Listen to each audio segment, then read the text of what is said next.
Miracles,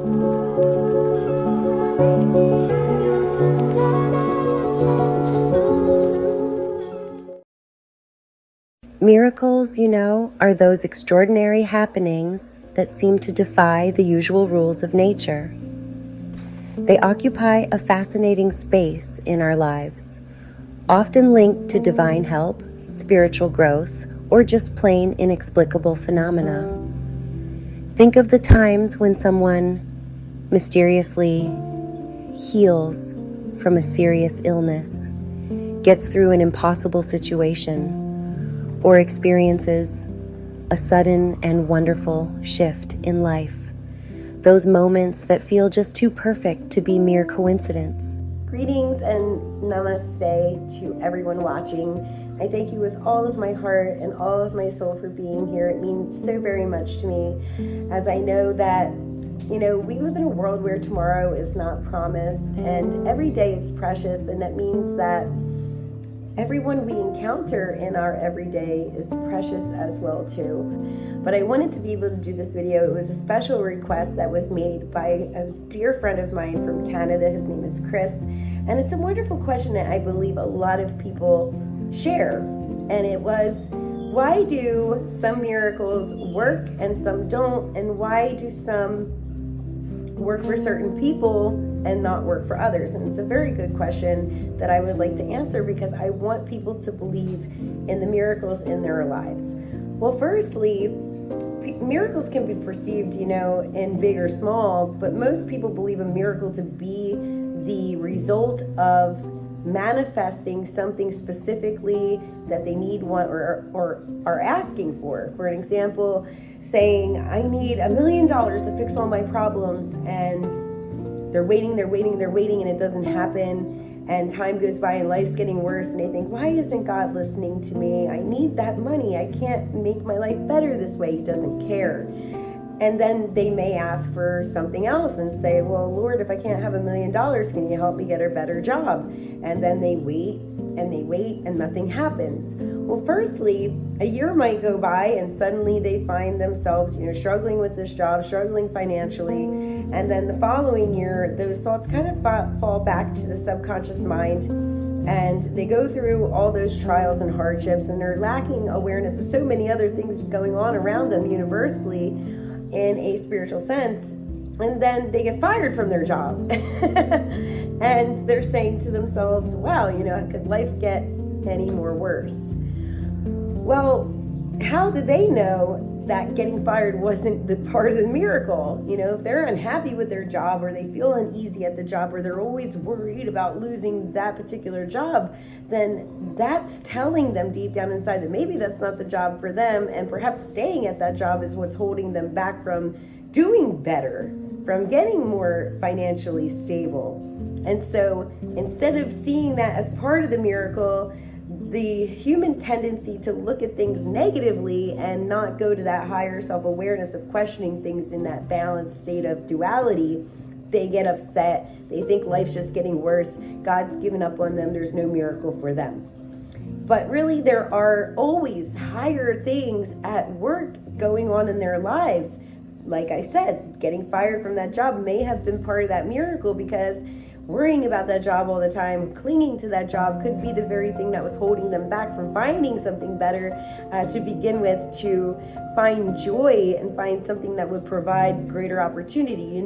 Change is never easy. Devil tries to jump in there and say, I got you this time. Look, your life's in ruins. Are you going to blame God? Are you going to give up on faith? I'm going to tempt you with all the things that you haven't learned yet. And most people fall victim to that, and they look at their life and they're like, God abandoned me. I prayed for, help, and I lost my job instead, and I'm going to go escape and do this instead. And yet that's still another lesson that they should have been working on and learning to transcend. But here it's being put in their face, probably in a different way that, they didn't expect before, but it's there to distract them from looking for that better opportunity or being aware of that better opportunity, because the more that they fall into that negative thought process of losing faith and belief, looking at life more negatively, they're going to give up on faith. They're going to get more influenced and lost inside that pessimism, and now they're kind of dooming themselves. And that's when they kind of go back to the lesson of the hangman. They're stuck in that suspension and not moving because they are kind of putting themselves in that position because they're not looking with higher self perspective to see part of that miracle. $1 million isn't going to fall out of the sky, but the universe provides miracles step by step. They don't happen on your time or my time. The Lord works on his own time. Just like they say he created the world in so many days, you have to imagine that time for the Lord is much, much different. And so seeing from that higher perspective, there's so many other things that have to go on before that miracle can touch your life.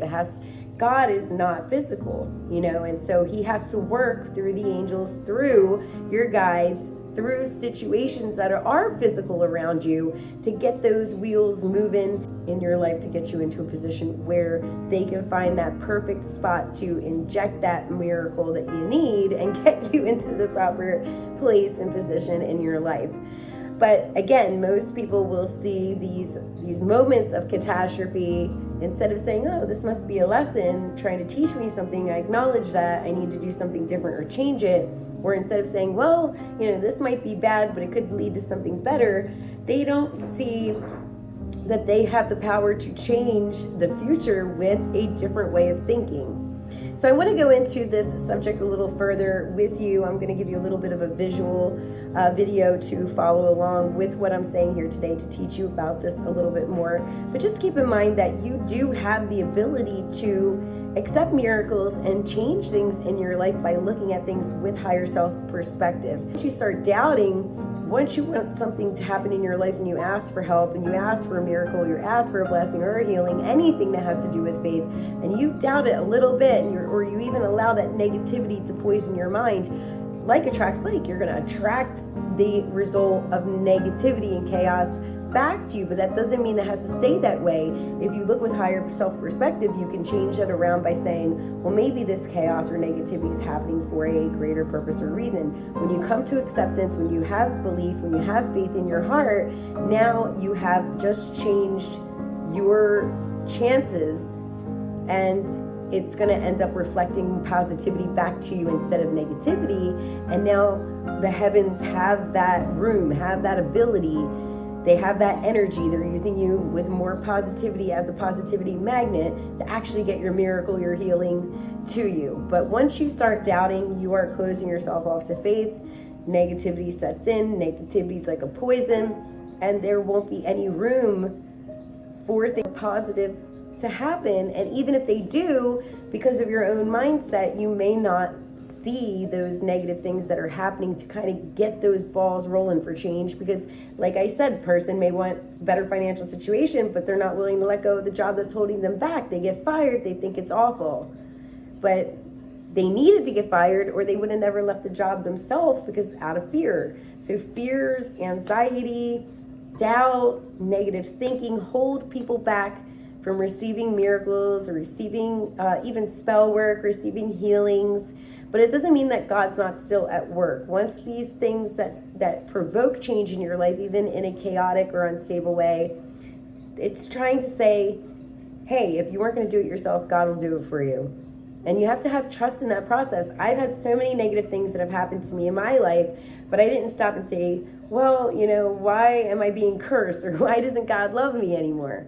I used a lot of those examples, being very transparent and honest about many hardships and challenges that I've faced online, to show people my way of thinking during those moments, to show others, for example, how they should be thinking in their moments, because everything should be faith-based. You should believe that the Lord has your better interest at heart, that things that are happening that are bad are actually happening for a higher good. And once you can kind of mold your mentality to that and really believe in it, then you're now a magnet to attract and manifest more positive things for yourself. But doubt and negativity will block that almost every single time. But miracles, there's a lot of different perspectives and different faiths and different situations in regards to miracles. And I'm going to go into that deeper with you. But I just wanted to give you a little bit more of a casual conversation here at the beginning of the video to spend some time with you and tell you my perspective. I'm very open about my life online, and because of that,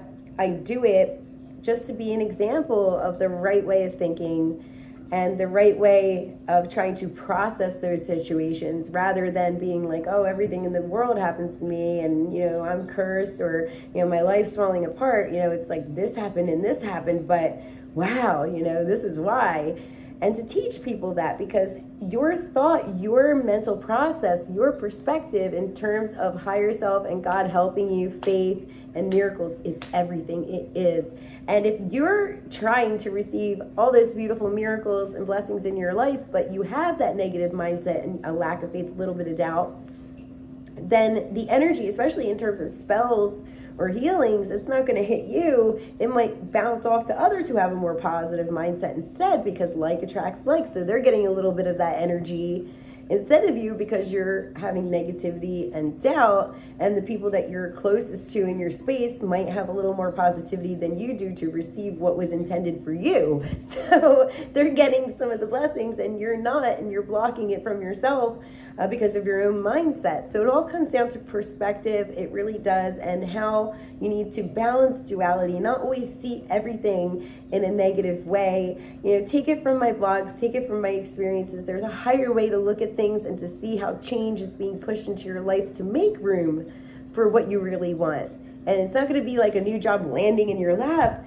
The heavens have to make new changes in your life to make that path nice and clear for all those new things to come, whatever it is that you're wanting, whether it's a new job or a love, or whether it's, you know, a little bit more income, whatever it is that you're hoping for or need the most.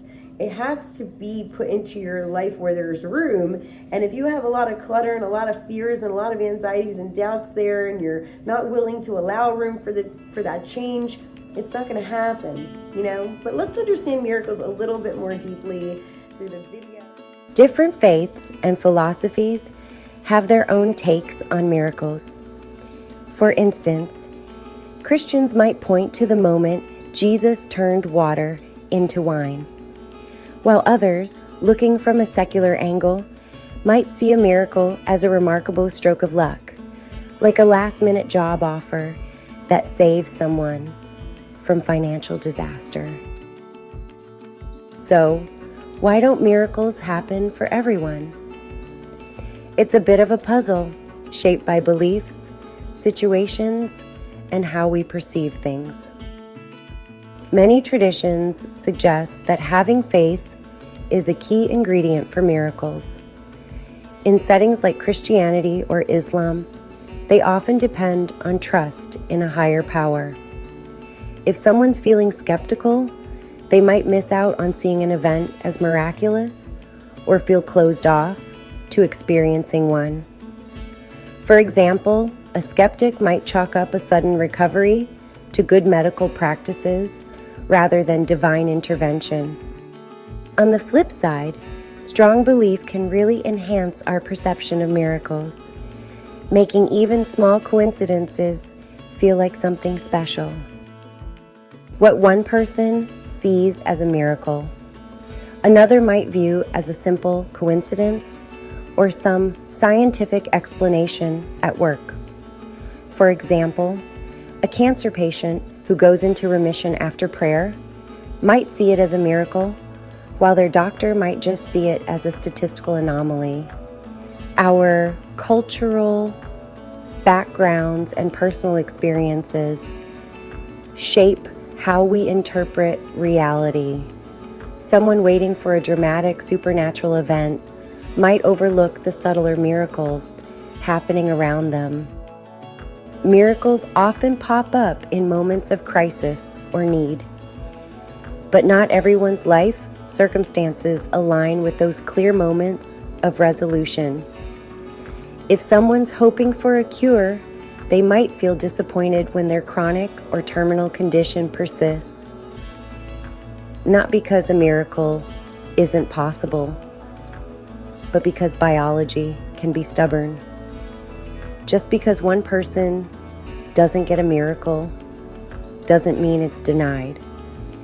It just isn't evenly spread across our experiences. Some belief systems suggest that miracles have a purpose, like revealing the divine will or teaching us resilience. If a miracle doesn't happen, It might be seen as part of a bigger plan rather than a failure. For instance, in Buddhism, suffering is part of life, and miracles can be more about inner growth than external changes. If someone is waiting for a big, flashy miracle, but their beliefs don't quite line up, they might feel let down. Feelings of doubt, despair, or past trauma can cloud our ability to recognize or embrace a miracle. If someone believes they're unworthy or that miracles just don't happen, they might dismiss or completely overlook extraordinary events. The placebo effect nicely illustrates this. Sometimes just believing in healing can trigger it, while cynicism can put a damper on potential. Life has a way of being unpredictable, meaning miracles don't follow a set formula. Why does one person survive a plane crash while another doesn't? It can feel random and unfair. Some philosophies embrace this mystery, suggesting that miracles aren't something we earn, but rather rare gifts that come unexpectedly. Expecting these wonders to appear on command can lead to disappointment. Skeptics might claim that miracles are simply misinterpretations of natural events, pointing to studies that show how confirmation bias can color our perceptions. People tend to see what they want to see.